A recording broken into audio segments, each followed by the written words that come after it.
In this video, I will show you how to log in without a password on OnlyFans. So if you want to log in without a password on OnlyFans, then this is what you need to do.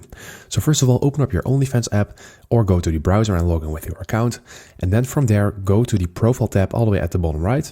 And then from here, you need to click on settings. So let's go and click on settings in here.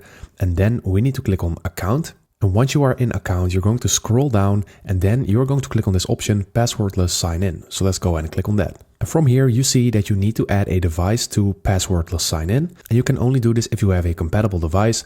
And then you can enable passwordless authentication, for example, Face ID, Windows Hello, or biometric authentication, and also fingerprint and stuff like that.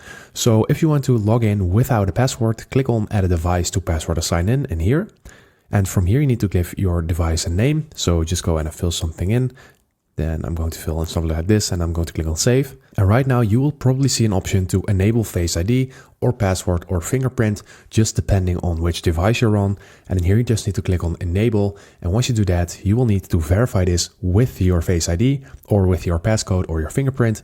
And once you have verified that, you will have this option enabled. So right now you can log in without a password. So go ahead and do it. And that is it for the video. So I hope this video helped you out. Please leave a like and consider subscribing, and then I will see you in the next one.